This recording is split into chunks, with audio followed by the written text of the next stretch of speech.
ശരിക്കും പറഞ്ഞല്ലോ. അബുദാബിയില് ഡിമാൻഡ് കൂടുതലാണ്. പക്ഷെ സപ്ലൈ അത്രയ്ക്കന്നെ ഇല്ലാന്നുള്ളത്.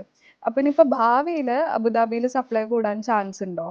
അങ്ങനെ ഒരു ചാൻസ് ഞാൻ നോക്കിയിട്ട് കാണുന്നില്ല. കാരണം ഫ്രീ ഹോൾഡ് ഏരിയാസിന്റെ എണ്ണം വളരെ കുറവാണ്. അപ്പോൾ ഒരു മിനിമം റേഞ്ച് ഓഫ് പ്ലോട്ടിൽ ഉണ്ടാക്കാൻ പറ്റുന്ന ബിൽഡിങ്സിന്റെ അല്ലെങ്കിൽ അപ്പാർട്ട്മെന്റ്സിന്റെ എണ്ണം കുറവായിരിക്കുമല്ലോ. അതുകൊണ്ട് നമുക്ക് കൂടുതൽ സപ്ലൈ ഒന്നും അവിടെ പ്രതീക്ഷിക്കേണ്ട. സപ്ലൈ വരണം എന്ന് തന്നെയാണ് എൻ്റെ ആഗ്രഹം. കാരണം എനിക്ക് കൊടുക്കാൻ അവിടെ കുറച്ചും കൂടെ പ്രോപ്പർട്ടീസ് നമ്മുടെ കയ്യിലേക്ക് വേണം. അപ്പോൾ നമുക്ക് ആകെ ഉള്ള കുറച്ച് പ്രോപ്പർട്ടീസ് ആണ്. പക്ഷേ ദുബായിലുള്ള പല പ്രമുഖ ഡെവലപ്പേഴ്സ് അബുദാബിയിലേക്ക് വരുന്നുണ്ട്. ഇപ്പോൾ Shoba is coming to Abu Dhabi, ജെറ്റോൺ വന്നു, വൺ ഡെവലപ്മെന്റ് വന്നു. അങ്ങനെ പല പുതിയ ഡെവലപ്പേഴ്സും ഇപ്പം അങ്ങോട്ട് വന്നുകൊണ്ടിരിക്കുകയാണ്. അപ്പോൾ അത് നമ്മളെ തീർച്ചയായിട്ടും അവിടെയുള്ള ക്ലയൻസിനെ അത് ഹെൽപ്പ് ചെയ്യും. കാരണം അവർക്കൊരു ചൂസ് ചെയ്യാൻ പറ്റുന്ന കുറച്ചധികം ഓപ്പർച്യൂണിറ്റീസ് കൊടുത്തു കഴിഞ്ഞാൽ അവർക്ക് കുറച്ചും കൂടി സന്തോഷമാവും. ഇപ്പം നമുക്ക് ഒരു 1 ബെഡ്റൂം ചോദിച്ചു കഴിഞ്ഞാൽ കൊടുക്കാൻ പറ്റുന്ന 1-2 റൂമുകളേ ഉള്ളൂ. ഇപ്പോൾ കുറച്ചും കൂടെ അധികം ഉണ്ടെന്നുണ്ടെങ്കിൽ നമുക്ക് സന്തോഷവും ക്ലയന്റിന് സന്തോഷം. സോ അബുദാബിയിലെ എൻക്വയറി ഏറ്റവും കൂടുതൽ വരുന്നത് 1 ബെഡ്റൂം 2 ബെഡ്റൂം ആണ്. നമുക്ക് ലിമിറ്റഡ് സപ്ലൈ കാരണം പലപ്പോഴും അത് മീറ്റ് ചെയ്യാൻ പറ്റാത്ത ഒരു അവസ്ഥയാണ് ഇപ്പോൾ. We have lot of secondary, we have rental team.